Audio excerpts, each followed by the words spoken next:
আসসালামু আলাইকুম। বিবিসি আন্তর্জাতিক লাইভে আপনাকে স্বাগত। শুরুতেই সংবাদ শিরোনাম, পর বিস্তারিত।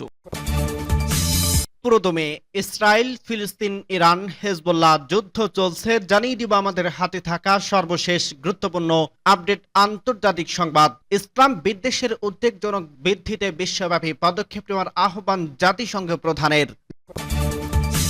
জানিয়ে দিব পরমাণু ইস্যুতে এই সংলাপকে একমাত্র বিকল্প হিসেবে দেখছে চীন, রাশিয়া ও ইরান। আরো জানিয়ে দিব ডেবানকে বাঁচাতে হলে দক্ষিণাঞ্চলকে বাঁচাতে হবে বলছে পার্লামেন্টের স্পিকার। এবং আরো জানিয়ে দেব আফ্রিকার 3টি দেশে ফিলিস্তিনিদের পাঠাতে চায় যুক্তরাষ্ট্র ও ইসরায়েল। সর্বশেষ জানিয়ে দেব রাশিয়া অঞ্চলে ইউক্রেনের সেনাদের আত্মসমর্পণের আহ্বান পুতিনের। শুনছিলেন সংবাদ শিরোনাম, এরপর বিস্তারিত। তার আগে অনুরোধ থাকবে, ভিডিওটি যদি ভালো লেগে থাকে ভিডিওটিতে একটি লাইক এবং কমেন্ট করে জানিয়ে দিন ভিডিও সম্পর্কে আপনার মূল্যবান মতামত, এবং আরো কমেন্ট করে জানিয়ে দিন ভিডিওটি আপনি কোথা থেকে দেখছেন এবং শুনছেন। ইসলাম বিদ্বেষের উদ্বেগজনক বৃদ্ধিতে বিশ্বব্যাপী পদক্ষেপ নেওয়ার আহ্বান জাতিসংঘের প্রধানের। জাতিসংঘের মহাসচিব অ্যান্টনিও গুতেরেস ইসলাম বিদ্বেষের ক্রমবর্ধমান বৃদ্ধি নিয়ে উদ্বেগ প্রকাশ করছেন। তিনি রাষ্ট্রপ্রধানদের ধর্মীয় স্বাধীনতা রক্ষা করার জন্য অনলাইন প্ল্যাটফর্মগুলোকে ঘৃণামূলক বক্তব্য রোধ করার আহ্বান জানিয়েছেন।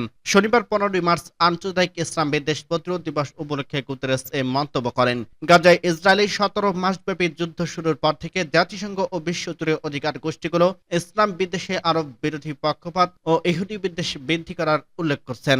জাতিসংঘের প্রধান সামাজিক যোগাযোগ মাধ্যম এক্সে একটি ভিডিও বার্তায় বলেন, আমরা মুসলিম বিরোধী গোঁড়ামির এক উদ্বেগজনক বৃদ্ধি প্রত্যাখ্যান করছে। এটি মানবাধিকার ও মর্যাদাকে লঙ্ঘন করা, জাতিসংঘ প্রোফাইলিং ও বৈষম্যমূলক নীতি থেকে শুরু করে ব্যক্তি ও উপাসনালয়ের বিরুদ্ধে সরাসরি সহিংসতা। তিনি আরো বলেন, এটি অসহিষ্ণু চরমপন্থী মতাদর্শ, ধর্মীয় গোষ্ঠী ও দুর্বল জনগোষ্ঠীর বিরুদ্ধে আক্রমণের একটি বিস্তৃত অভিশাপের অংশ।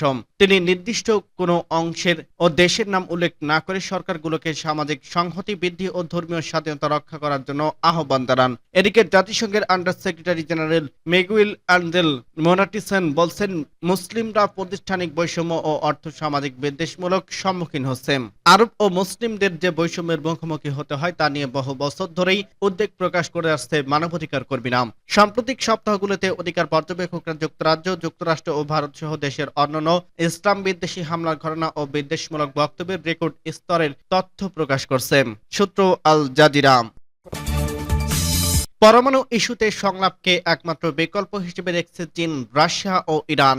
ইরান পরমাণু ইস্যু নিয়ে শুক্রবার বেইজিংয়ে চীন, রাশিয়া ও ইরানের মধ্যে দ্বিপাক্ষিক বৈঠক অনুষ্ঠিত হয়েছে। এতে যোগাযোগ জোরদার ও পরমাণু ইস্যুতে আলোচনা পুনরায় শুরু করার পথ প্রশস্ত করার প্রস্তাব এসেছে। বেইজিং এর বৈঠকে চীনের উপপররাষ্ট্রমন্ত্রী মা ঝাংঝু সভাপতিত্ব করেন। এতে রাশিয়ার উপপররাষ্ট্রমন্ত্রী ভিয়ারভক্স সের্গেই আলেক্সেভিচ ও ইরানের উপপররাষ্ট্রমন্ত্রী কাজিম ঘারিবাবিদি অংশ নেন। বৈঠকের পর যৌথ এক বিবৃতিতে দেশ তিনটি জানিয়েছে, তারা সব ধরনের বেআইনি ও একতরফা নিষেধাজ্ঞা প্রত্যাহারের প্রয়োজনীয়তার উপর জোর দেন। পারস্পরিক শ্রদ্ধার নীতির উপর ভিত্তি করে রাজনৈতিক ও কূটনৈতিক সম্পৃক্ততা এই সংলাপের একমাত্র কার্যকর ও বাস্তবসম্মত বিকল্প হিসেবে পুনর্ব্যক্ত করছে তারা।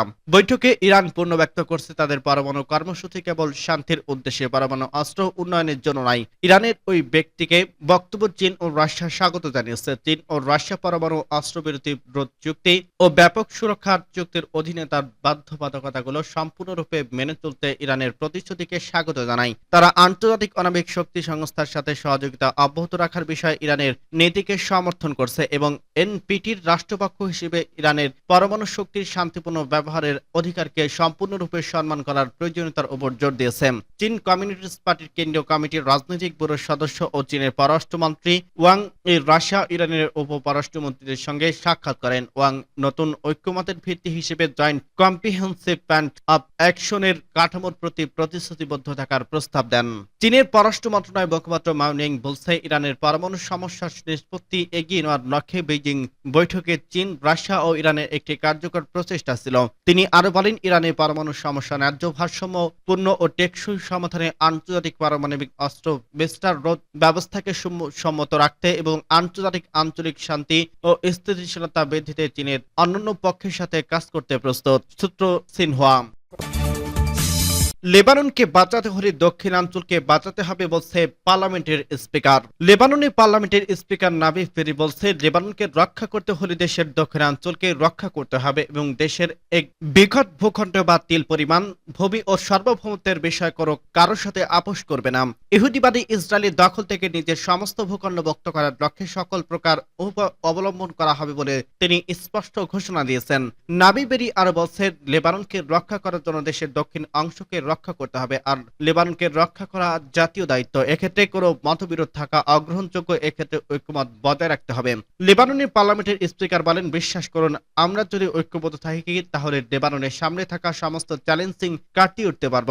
এদিকে লেবাননের প্রতিরক্ষামন্ত্রী জাতিসংঘের লেবানন বিষয়ক প্রতিনিধির সঙ্গে বৈঠকের পর জাতিসংঘের সমর্থন ও সহযোগিতার জন্য কৃতজ্ঞতা প্রকাশ করছেন। তিনি জোর দিয়ে বলছেন, জাতিসংঘে 1701 নম্বর ইশতেহার বাস্তবায়নে সেনাবাহিনী ও ইউনিফিলের ঘনিষ্ঠ সহযোগিতা রয়েছে, কিন্তু দখলদার ইসরায়েলি সেনাবাহিনী জাতিসংঘের ইশতেহার লঙ্ঘন করতে চলছে। সূত্র পার্টস টুডে।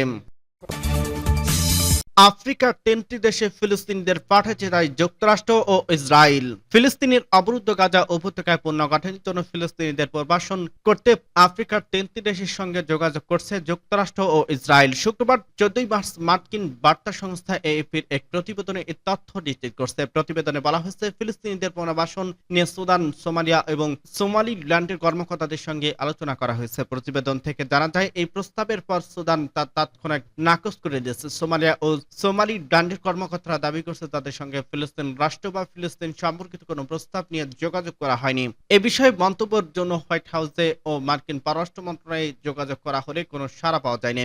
একইভাবে সোমালিয়া ও সোমালিল্যান্ডের অর্থমন্ত্রী কার্যালয়ে ফোন করা হলে কোনো উত্তর মেলেনি। উল্লেখ্য, গত মাসে মার্কিন প্রেসিডেন্ট ডোনাল্ড ট্রাম্প গাজায় ফিলিস্তিনিদের উদ্দেশ্যে উচ্ছেদ করা তাদের পুনর্বাসনের প্রস্তাব দেন, যার মাধ্যমে তারা জর্ডান, মিশর ও অন্যান্য আরব দেশে পুনর্বাসিত হবে। এ সময় ট্রাম্প গাজাকে মধ্যপ্রাচ্যের রিভিয়েরা বানানোর পরিকল্পনা পেশ করেন। ট্রাম্পের এই পরিকল্পনায় ফিলিস্তিনিদের মধ্যে গভীর উদ্বেগ সৃষ্টি করে, কারণ এতে তাদের গাজা থেকে স্থায়ীভাবে উচ্ছেদের ভয় স্পষ্ট হয়েছে। তবে ইসরায়েল ছাড়া পৃথিবীর অন্য দেশের, বিশেষত আরব রাষ্ট্রগুলি এই প্রস্তাবের তীব্র বিরোধিতা করছে। অপরদিকে বিশ্বর গাজা পুনর্গঠনের বিকল্প পরিকল্পনা নিয়ে এগিয়ে আসছে। চলতি মাসে আরব লীগের সম্মেলন ও কায়রোর প্রস্তাবটি আরব নেতাদের সমর্থনের লাভ করছে।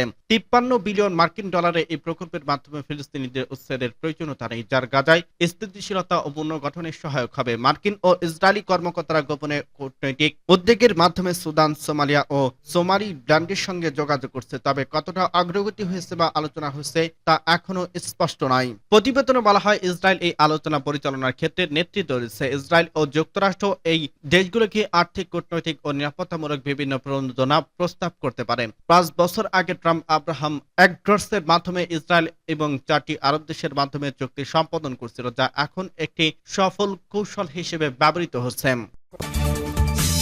রাশিয়া অঞ্চলে ইউক্রেন সেনাদের আত্মসমর্পণের আহ্বান পুতিনের।